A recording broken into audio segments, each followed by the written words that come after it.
This is the CBS Evening News. Dan Rather reporting. Good evening. Michael Dukakis moved to his own next frontier today, his head-to-head fight against George Bush for the presidency. To win, Dukakis and his staff figure they may have to carry both Texas and California. So Dukakis and running mate Lloyd Bentsen flew to one of those two battleground states on the first day of their campaign. Besides family values and managerial competence, they are stressing that both speak fluent Spanish. Bruce Morton begins our coverage. I woke up this morning after about 4 hours sleep, came to one very profound conclusion. Winning is better than losing.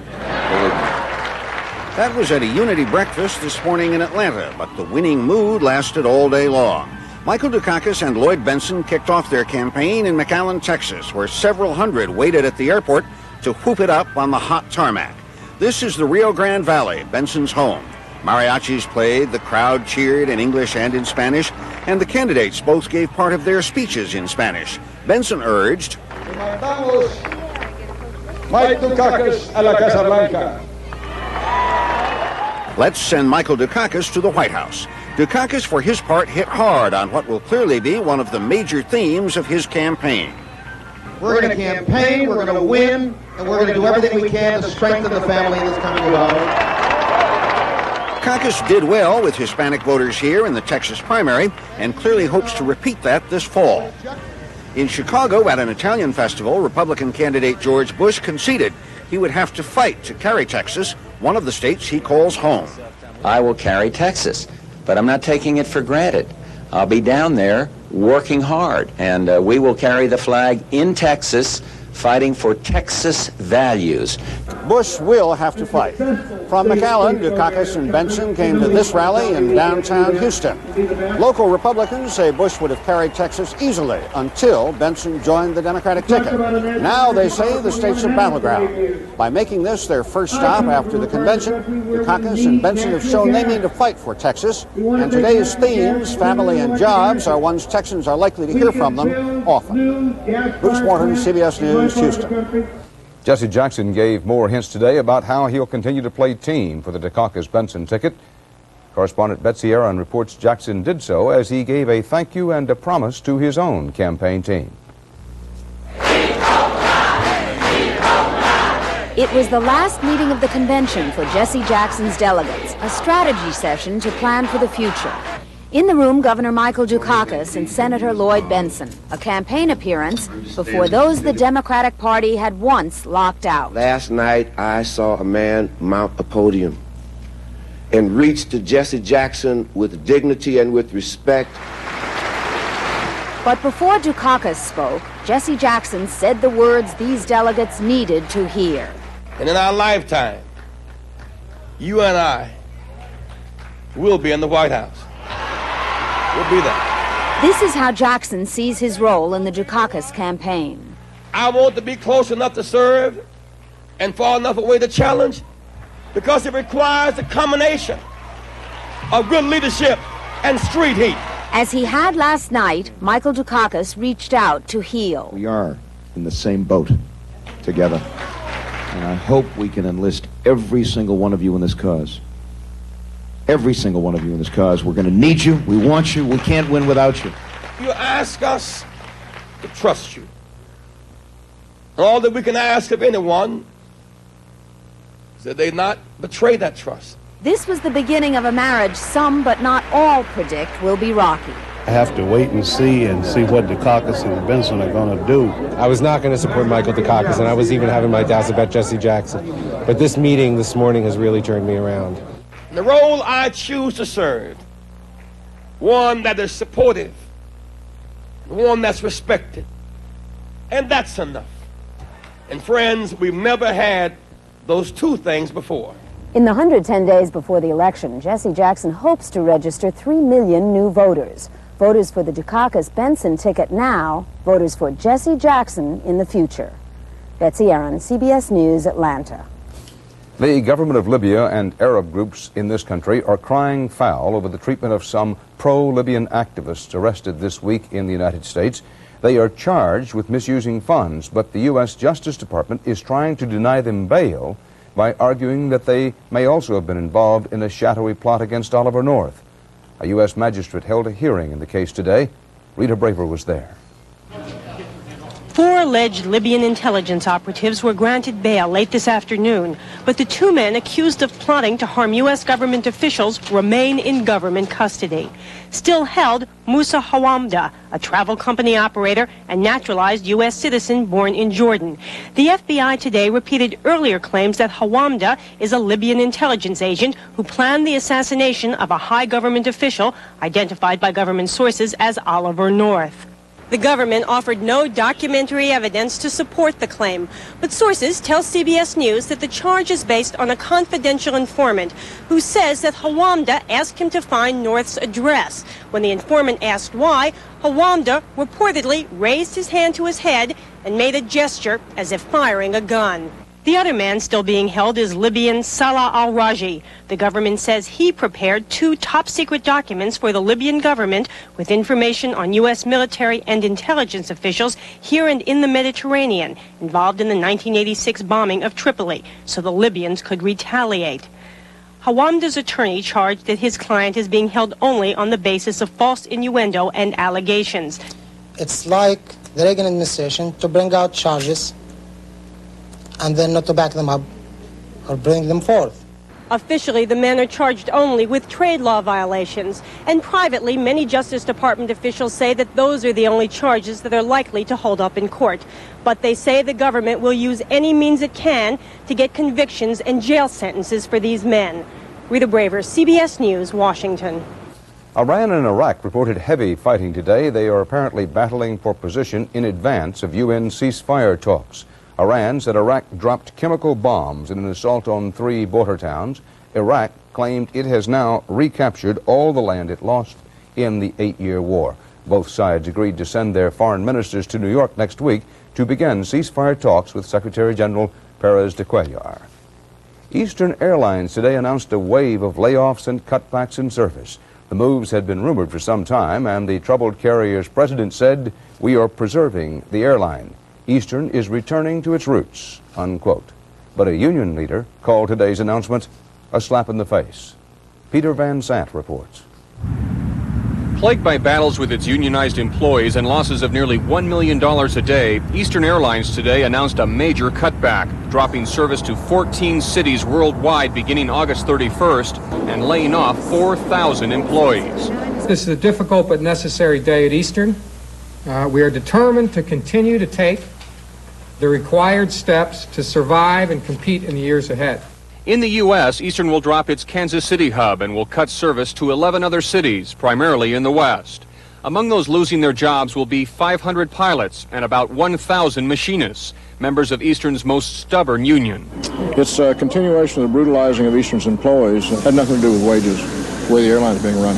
There's no question that if we had resolved our labor contract negotiations, we would not be having this announcement today.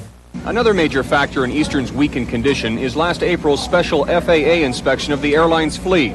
The highly publicized investigation with reports of aircraft being grounded for maintenance problems scared away passengers, resulting in a nearly 20% drop in ridership. Eastern Airlines is losing a tremendous amount of money. We're estimating that they're going to lose something on the order of $235 million this year. Some union officials are now saying their labor truce with Eastern, negotiated last month by a special mediator, may be called off. Analysts say if that happens, the financially strapped airline will face more losses and the possibility of even more cuts in service. Peter Van Sant, CBS News, Atlanta. The Labor Department today reported that consumer prices rose a modest 0.3% in June, but grocery prices jumped 0.7%, and analysts said that figure will climb even higher when the effects of the current drought show up more sharply. Still to come on the Friday CBS Evening News, David Browning on a Hollywood movie that protesters call blasphemy, and Bob McNamara on a dwindling Western tradition that's the mark of summertime.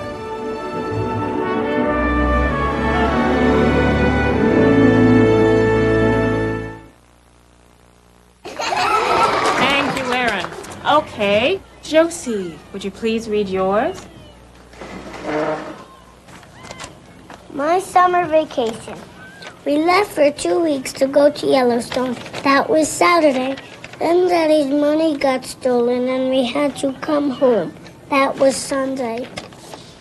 It could happen to you right here in the U.S., so don't carry cash. Carry American Express traveler's checks. Don't leave home without them. I don't know. Government can't solve all our problems, but I sure think government could be doing a better job building up America. I mean, we got to solve the trade problem and hold on to the good-paying jobs here at home. And we aren't going to compete without better training and education. And we need our big corporations investing in America, too. I tell you, we got to pull together to make it happen. For these guys.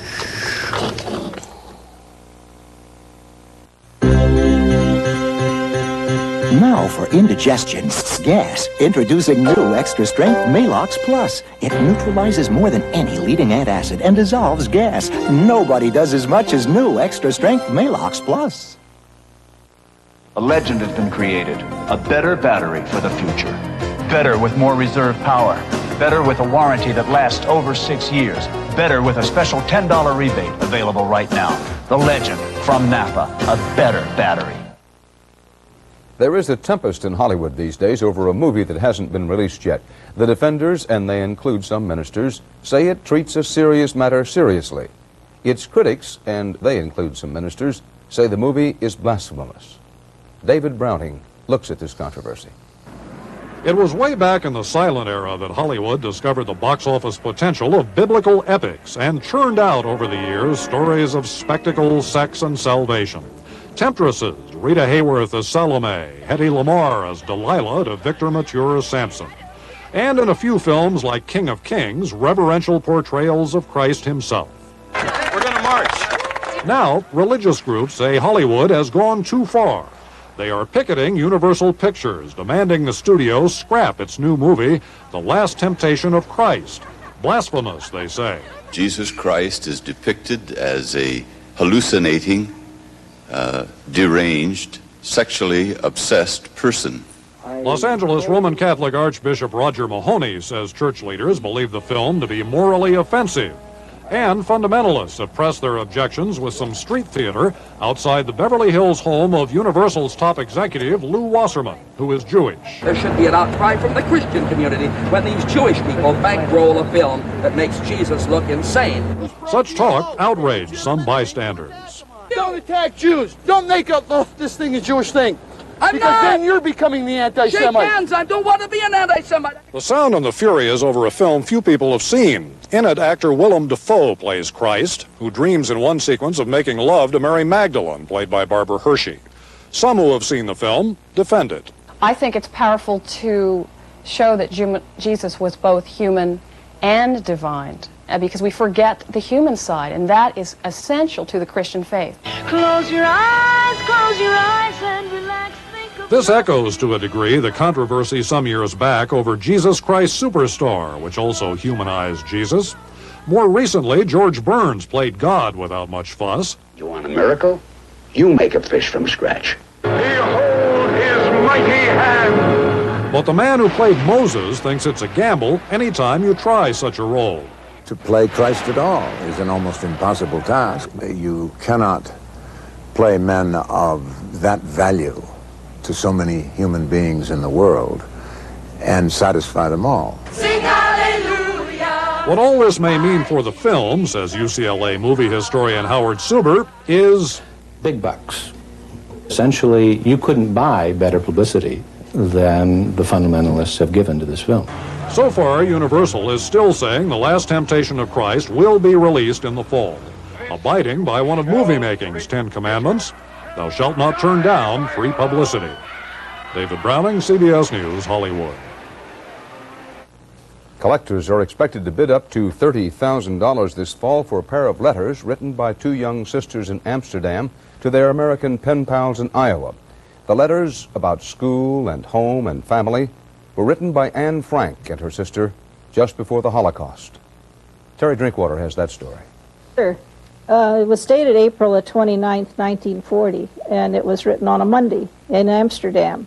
The letter was to Betty Wagner and her sister, both then teenagers growing up on a farm near Danville, Iowa. It was from an 11-year-old named Anne Frank, a new pen pal, who sent along a snapshot of herself. My birthday is the 12th of June.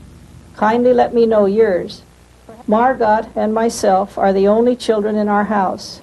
14-year-old Margot Frank seemed worried. We often listen to the radio as times are very exciting. Having a frontier with Germany and being a small country, we never feel safe.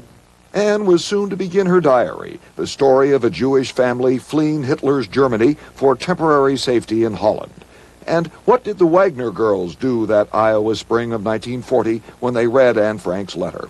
Sat down and answered it, but of course we didn't get an answer back because 3 weeks after their letters are dated, the Germans marched into Holland.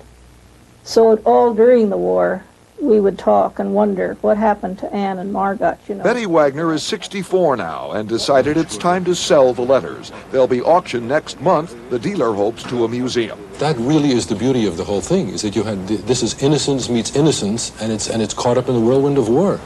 After the war, but before Anne Frank's diary was published, before the world learned what happened, her father wrote to the Wagner girls. Told us about their having to hide in that attic and how this friend had hid them for 3 years. And how the Nazis discovered them, and how Anne and Margot Frank's lives ended at Bergen-Belsen. Hoping to hear from you, I remain your Dutch friend, Annelies Marie Frank. Whether Anne ever received the Wagners' last letter from Iowa, they'll never know.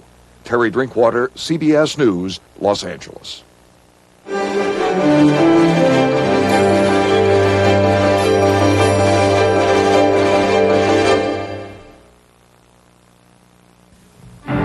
Anne Robbins is about to get a visit from an old friend. Pain. With age, her minor arthritis has made even simple moves painful ones. That's why her next move is to Metaprin. Metaprin has the same medicine as Motrin, and nothing's proven faster for relief of minor arthritis pain or any kind of pain. It's also gentler to your stomach than aspirin. Metaprin works fast when you haven't got time for the pain. It's Lobster Fest time at Red Lobster. We know what you love the most. At our Lobster Fest, we do lobster best. No one else even comes close. From $8.95, kids just 99 cents. Have a tempting lobster trio, Mornay, if you're in the mood. La, la, la. Our tails are the best at our Lobster Fest. We know how you love seafood. Now get a half pound of snow crab legs for just $3.95 with any entree. Now, a revolution in blade shaving from Remington, the new Remington Electro Blade, with vibrating blades for a close, smooth, comfortable shave. Safe, immersible, and cordless. The new Remington Electro Blade vibrating blade system. The problem with foreign oil is that the price and supply goes up and down. To get off this roller coaster, America can use its own coal and nuclear energy. America can count on coal and nuclear energy. A grand jury in Carrollton, Kentucky today indicted pickup truck driver Larry Mahoney on 27 counts of murder. Prosecutors charged Mahoney was drunk last May 14th when his truck, heading the wrong way, crashed into a church bus, killing 24 children and 3 adults and injuring 13 others. In addition to the murder counts, Mahoney was charged with assault, wanton endangerment, and drunken driving. But the jury rejected capital murder charges, which could have led to the death penalty. A New York court faces an unusual dilemma. The question is whether a mother of 7 children should be allowed to keep baby number 8, who is not yet born. Richard Roth reports.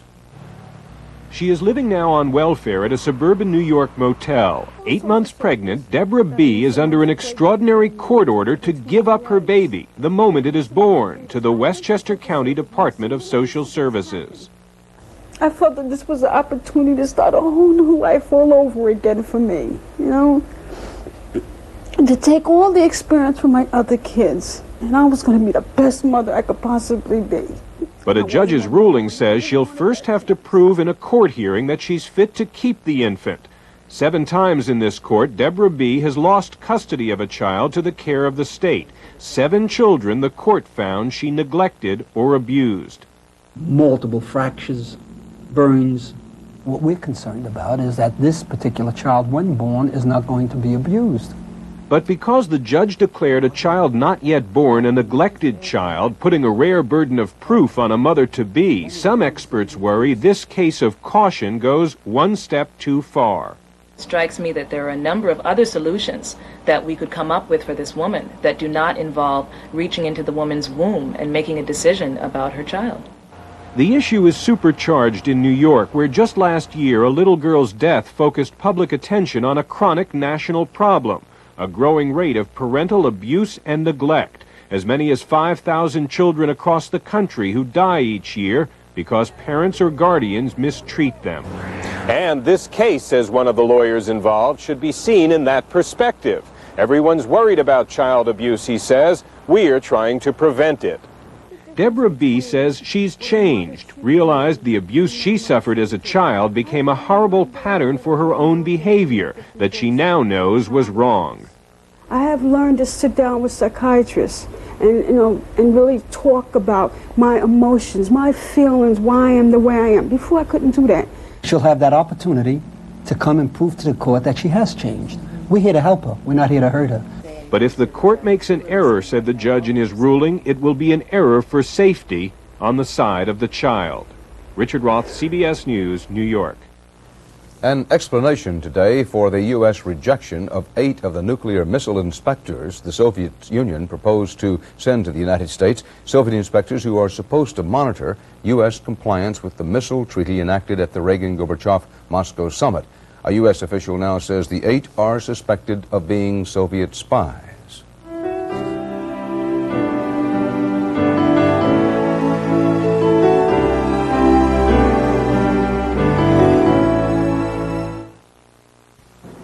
I know choosing a medicine is an important family decision, but for me, it's also an easy decision. The day my son was born was the first time that I was given Tylenol. It took care of the pain without irritating my stomach like aspirin or even ibuprofen can. Getting Tylenol that day really impressed me. When a hospital gives it to you, that's the best reason of all to trust Tylenol. I know it is for my family. Trust Tylenol, the pain reliever hospitals use most. What would you get if you crossed an Oldsmobile like this? With an Oldsmobile like this, you get an Oldsmobile that really cooks. Now, save up to $1,440 on a new specially equipped Cutlass Calais. See your Olds dealer for details today. When you buy Corning prescription lenses that change, it's like getting free light tints, free medium tints, dark tints, and a range of free sunglasses all in one. Corning lenses that change, the only eyeglasses you'll ever need. It's out there again, waiting. Allergy season. But allergies don't have to be a big problem. Not with fast-acting Benadryl, the most prescribed allergy medication ever. Especially after a political convention week with all its talk of new eras, there may be a certain nostalgia for our changeless visions of home on the range.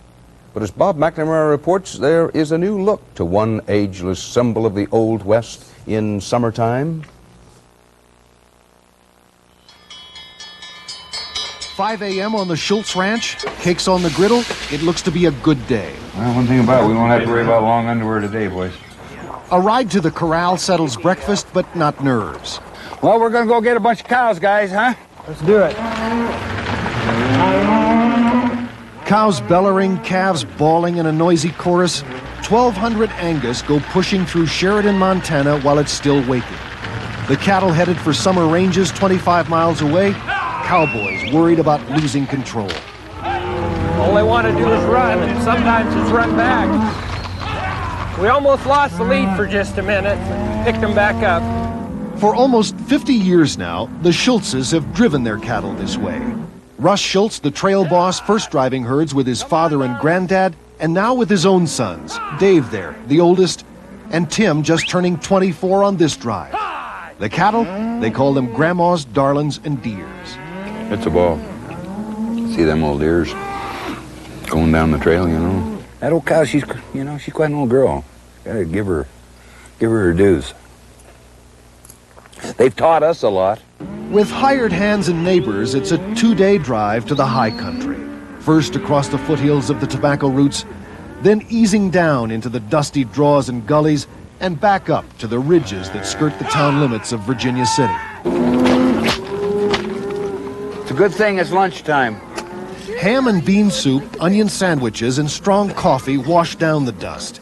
But for any wrangler, a cattle drive today is tasting rare air. I guess for us, it's still the one thing about the old country, or the old ways that we can experience. This old baby here gets a little heavy every year, I'll tell you. But times are changing Western ways. And today, where cattle string out for miles, 18-wheel trucks often pass, taking other herds to summer pasture. Highway laws are also making cattle drives impossible. It gets an old cattleman's dander up to see something lost. You know, god darn, we're entitled to a little bit of freedom out here in this big old thing, I guess. We're paying the taxes on this son of a bitch. We ought to be able to do a little with it. The sudden hail squalls on the trail. Don't cut them off. The worry of keeping them close. There's no better time than this for Russ Schultz, and his sons know it. He's lived for it all his life.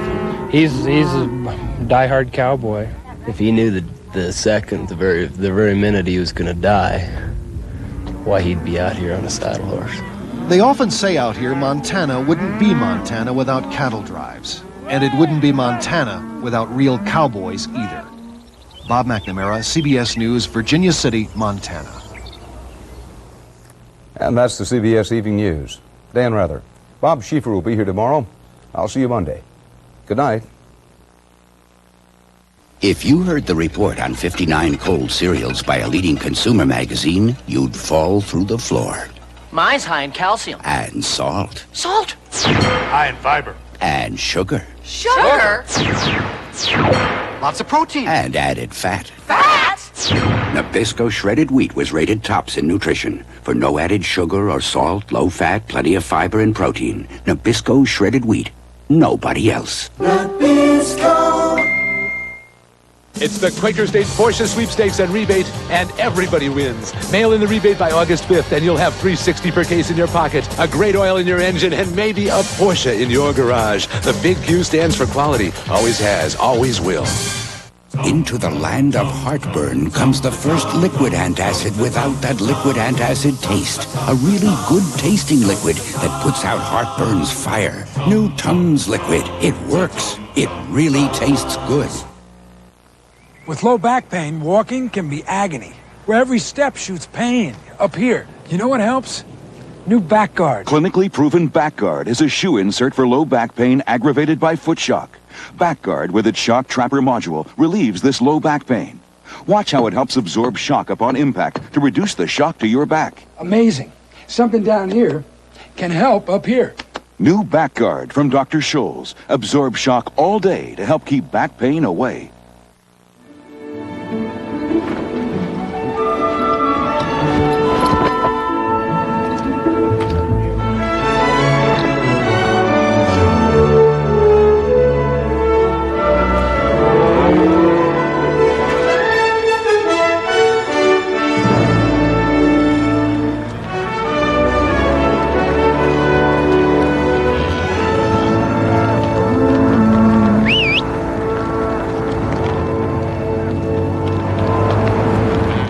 This is CBS. I'm Brenda Blackman. Coming up on Eyewitness News, traffic throughout Metro will be moving in new directions. A look at plans to create reversible lanes in Nashville. Plus the story of Fred Smith, a man convicted of murdering one wife and accused of killing another. Those stories and Chris Clark wraps up an exciting week in Atlanta next on Eyewitness News. They came to your local Chrysler Plymouth dealer with strict orders. Mark down every car in stock during our spectacular blue and white tag days.